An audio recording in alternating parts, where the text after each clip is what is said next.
Item ಯಾವುದೇ ಇರಲಿ try ಮಾಡಿ ಆಚಿ ಚಿಕನ್ ಮಸಾಲಾ. ಆಚಿ ಚಿಕನ್ ಮಸಾಲಾ.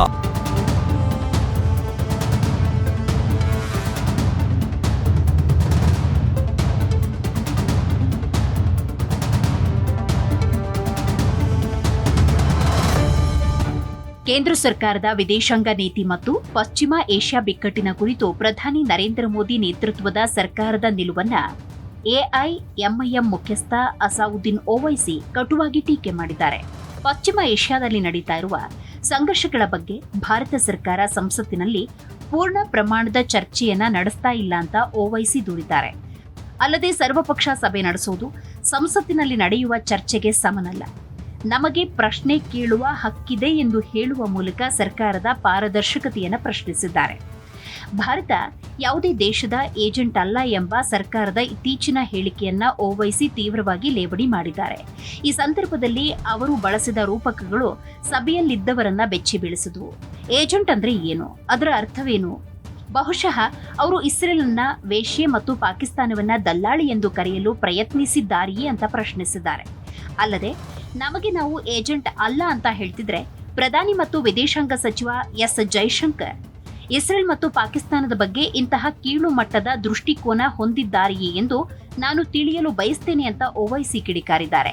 ಇರಾನ್ನ ಸುಪ್ರೀಂ ಲೀಡರ್ ಹತ್ಯೆಯಾದಾಗ ಭಾರತ ಸರ್ಕಾರ ಸಂತಾಪ ಸೂಚಿಸಲು 5 ದಿನಗಳ ಕಾಲ ವಿಳಂಬ ಮಾಡಿದ್ದನ್ನ ಓವೈಸಿ ಪ್ರಶ್ನೆ ಮಾಡಿದ್ದಾರೆ. ಸತ್ಯವನ್ನ ಹೇಳಲು ನಾವು ಏಕೆ ಹೆದರುತ್ತೇವೆ ಅಂತ ಪ್ರಶ್ನೆ ಮಾಡಿದ್ದಾರೆ. ಅಮೆರಿಕ ಮತ್ತು ಇಸ್ರೇಲ್ ವಿಷಯದಲ್ಲಿ ಪ್ರಧಾನಿ ನರೇಂದ್ರ ಮೋದಿ ಮೌನವಾಗಿರುವುದು ಯಾಕೆ ಅಂತ ಓವೈಸಿ ತೀವ್ರ ವಾಗ್ದಾಳಿ ನಡೆಸಿದ್ದಾರೆ. ಇರಾನ್ನ ಶಾಲೆಯೊಂದರ ಮೇಲೆ ನಡೆದ ದಾಳಿಯನ್ನ ಖಂಡಿಸಿದ ಓವೈಸಿ ಅಮೆರಿಕ ಅಧ್ಯಕ್ಷ ಮತ್ತು ಇಸ್ರೇಲ್ ಪ್ರಧಾನಿಯನ್ನ ಭ್ರಮೆಯಲ್ಲಿರುವ ಅಧ್ಯಕ್ಷ ಮತ್ತು ಜನಾಂಗೀಯ ಹತ್ಯೆ ಮಾಡುವಂತಹ ಪ್ರಧಾನಿ ಅಂತ ಬಣ್ಣಿಸಿದ್ದಾರೆ. ಇರಾನ್, ಇಸ್ರೇಲ್ ಮತ್ತು ಅಮೆರಿಕ ನಡುವಿನ ಉದ್ವಿಗ್ನತೆ ತಾರಕಕ್ಕೇರಿರುವ ಈ ಸಂದರ್ಭದಲ್ಲಿ ಭಾರತ ತನ್ನ ನಿಲುವನ್ನ ಸ್ಪಷ್ಟಪಡಿಸಬೇಕು ಮತ್ತು ಪ್ರತಿಪಕ್ಷಗಳು ಕೇಳ್ತಾ ಇರುವ ಪ್ರಶ್ನೆಗಳಿಗೆ ಉತ್ತರಿಸಬೇಕು ಅಂತ ಓವೈಸಿ ನೇರವಾಗಿ ಹೇಳಿದ್ದಾರೆ. ಈ ಭಾಷಣ ಸಾಮಾಜಿಕ ಜಾಲತಾಣಗಳಲ್ಲಿ ಪರ ವಿರೋಧದ ಚರ್ಚೆಗಳಿಗೆ ಕಾರಣವಾಗಿದೆ. ಸರ್ಕಾರದ ಪರವಾಗಿ ವಾದಿಸುವವರು ಇದನ್ನ ಅಂತಾರಾಷ್ಟ್ರೀಯ ರಾಜತಾಂತ್ರಿಕತೆಯ ಕನಿಷ್ಠ ಜ್ಞಾನವಿಲ್ಲದ ಹೇಳಿಕೆ ಎಂದು ಕರೆದ್ರೆ, ಓವೈಸಿ ಬೆಂಬಲಿಗರು ಇದನ್ನ ಧೈರ್ಯಶಾಲಿ ಪ್ರಶ್ನೆ ಅಂತ ಕೊಂಡಾಡ್ತಿದ್ದಾರೆ. ಹೌದು, ಅಮೆರಿಕ ಮತ್ತು ಇಸ್ರೇಲ್ ನಡೆಸಿದ ವೈಮಾನಿಕ ದಾಳಿಯಲ್ಲಿ ಇರಾನ್ನ ಸರ್ವೋಚ್ಚ ನಾಯಕ ಆಯತುಲ್ಲಾ ಅಲಿ ಖಮೇನಿ ಮೃತಪಟ್ಟಿದ್ದಾರೆ. ದೇಶ ರಕ್ಷಣೆಯಲ್ಲಿ ಕ್ರಾಂತಿಕಾರಿ ನಾಯಕ ಹುತಾತ್ಮರಾಗಿದ್ದಾರೆ ಅಂತ ಇರಾನ್ ಕೂಡ ಸ್ಪಷ್ಟಪಡಿಸಿದೆ. ಖಮೇನಿ ಸಾವಿನಿಂದಾಗಿ ಇರಾನ್ನಲ್ಲಿ ಸುದೀರ್ಘ ಆಡಳಿತದ ಇತಿಹಾಸಕ್ಕೆ ಅಧಿಕೃತ ತೆರೆ ಬಿದ್ದಿದೆ. ತಮ್ಮ ಆಡಳಿತದ ಬಹುಭಾಗವನ್ನ ಅಮೆರಿಕ ಮತ್ತು ಇಸ್ರೇಲ್ ವಿರುದ್ಧದ ವೈರತ್ವದಲ್ಲೇ ಕಳೆದ ಆಯತುಲ್ಲಾ ಅಲಿ ಖಮೇನಿ ಕಡೆಗೆ ಆ ವೈರತ್ವಕ್ಕಾಗಿಯೇ ಜೀವ ತೆರಬೇಕಾಯಿತು. ಅಮೆರಿಕ, ಇರಾನ್, ಇಸ್ರೇಲ್ ಸಂಘರ್ಷ ಮತ್ತು ಅದರಲ್ಲಿ ಆಯತುಲ್ಲಾ ಅಲಿ ಖಮೇನಿ ಅವರ ಹತ್ಯೆ ಜಾಗತಿಕ ಮಟ್ಟದಲ್ಲಿ ಸದ್ದು ಮಾಡಿದೆ. ಜಗತ್ತಿನ ಈ ಬೆಳವಣಿಗೆಗಳ ಕುರಿತು ಮಿಶ್ರ ಪ್ರತಿಕ್ರಿಯೆ ವ್ಯಕ್ತವಾಗ್ತಾ ಇದೆ. ಅಮೆರಿಕ, ಇಸ್ರೇಲ್ ಸೇರಿದ ಹಾಗೆ ಇತರ ಅನೇಕ ರಾಷ್ಟ್ರಗಳು ಇದು ಇರಾನ್ ಪಾಲಿಗೆ ಸ್ವಾತಂತ್ರ್ಯ ಅಂತ ಬಣ್ಣಿಸಿದ್ದಾರೆ. ಆದರೆ ಕೆಲವು ದೇಶಗಳು ಇದನ್ನ ಇರಾನ್ ಜನತೆಯ ಪಾಲಿನ ಕರಾಳ ದಿನ ಅಂತ ಶೋಕ ವ್ಯಕ್ತಪಡಿಸಿದ್ದಾರೆ. ಆದರೆ ಎಲ್ಲಾ ಬೆಳವಣಿಗೆಗಳನ್ನ ಇರಾನ್ ಜನ ಹೇಗೆ ಸ್ವೀಕರಿಸಿದ್ದಾರೆ ಎನ್ನುವುದು ಬಹಳ ಮುಖ್ಯ. ಇರಾನ್ನ ಸರ್ವೋಚ್ಚ ನಾಯಕರಾಗಿದ್ದರು ಆಯತುಲ್ಲಾ ಅಲಿ ಖಮೇನಿ. 1989ರಲ್ಲಿ ಇರಾನ್ ಆಡಳಿತದ ಚುಕ್ಕಾಣಿ ಹಿಡಿತಾರೆ.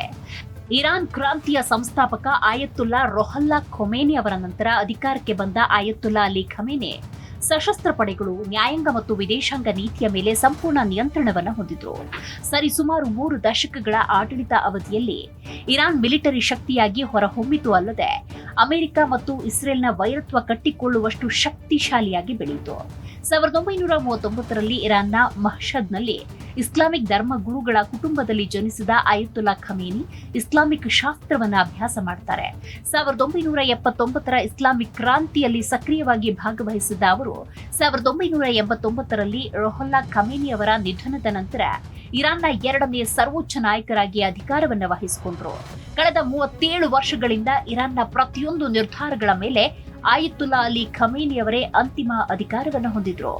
ಅವರ ಅವಧಿಯಲ್ಲಿ ಇರಾನ್ ಪಾಶ್ಚಿಮಾತ್ಯ ದೇಶಗಳೊಂದಿಗೆ ಕಠಿಣ ಸಂಬಂಧವನ್ನು ಹೊಂದಿತ್ತು. ಆಯತುಲ್ಲಾ ಅಲಿ ಖಮೇನಿ ಅಮೆರಿಕ ಮತ್ತು ಇಸ್ರೇಲ್ ವಿರುದ್ಧದ ಹೋರಾಟವನ್ನ ಪ್ರತಿಪಾದಿಸಿದರು. ಕಳೆದ 3 ದಶಕಗಳಲ್ಲಿ 2 ರಾಷ್ಟ್ರಗಳೊಂದಿಗೆ ಅನೇಕ ಬಾರಿ ಮಿಲಿಟರಿ ಸಂಘರ್ಷವನ್ನ ಖಮೇನಿ ನಡೆಸಿದ್ದಾರೆ. ಮಧ್ಯಪ್ರಾಚ್ಯದ ಅಮೆರಿಕ ಮತ್ತು ಇಸ್ರೇಲ್ ವಿರೋಧಿ ಗುಂಪಿನ ನಾಯಕನನ್ನಾಗಿ ಇರಾನ್ ದೇಶವನ್ನ ಪ್ರತಿಷ್ಠಾಪಿಸುವಲ್ಲಿ ಯಶಸ್ವಿಯಾದರು. ಹಮೋಸ್, ಹೌತಿ ಬಂಡುಕೋರರು, ಇರಾನ್ನ ಖಾಸಗಿ ಸೇನೆಗಳು, ಯೆಮೆನ್ ಸೇರಿದ ಹಾಗೆ ಮಧ್ಯಪ್ರಾಚ್ಯದ ಹಲವು ದೇಶಗಳು ಇರಾನ್ ನಾಯಕತ್ವವನ್ನು ಒಪ್ಪಿಕೊಂಡಿದ್ವು. ಸುನ್ನಿ ಮುಸ್ಲಿಂ ದೇಶಗಳಿಂದಲೇ ಸುತ್ತುವರೆದಿದ್ದ ಇರಾನ್ ಜಗತ್ತಿನ ಏಕೈಕ ಶಿಯಾ ಮುಸ್ಲಿಂ ದೇಶವಾಗಿದೆ. ಈ ದೇಶದ ಆಡಳಿತದ ಚುಕ್ಕಾಣಿ ಹಿಡಿದಿದ್ದ ಆಯತುಲ್ಲಾ ಅಲಿ ಖಮೇನಿ ದೇಶವನ್ನ ಕಟ್ಟರ್ ಇಸ್ಲಾಮಿಕ್ ರಾಷ್ಟ್ರವನ್ನಾಗಿ ಪರಿವರ್ತಿಸಿದ್ರು. ಇರಾನ್ ಸ್ವತಃ ಭಾರತವನ್ನ ಮಿತ್ರ ರಾಷ್ಟ್ರ ಅಂತ ಪರಿಗಣಿಸಿರುವ ಸಂದರ್ಭದಲ್ಲಿ ಇರಾನ್ನ ಸರ್ವೋಚ್ಚ ನಾಯಕ ಆಯತುಲ್ಲಾ ಅಲಿ ಖಮೇನಿ ಹತ್ಯೆಯಾದ ಸಂದರ್ಭದಲ್ಲಿ ಭಾರತ ಅದಕ್ಕೆ ಕನಿಷ್ಠ ಸಂತಾಪ ಸೂಚಿಸುವುದಕ್ಕೆ ದಿನಗಳನ್ನ ಎಣಿಸ್ತು ಅನ್ನೋದು ಪ್ರಶ್ನೆಯಾಗಿದೆ.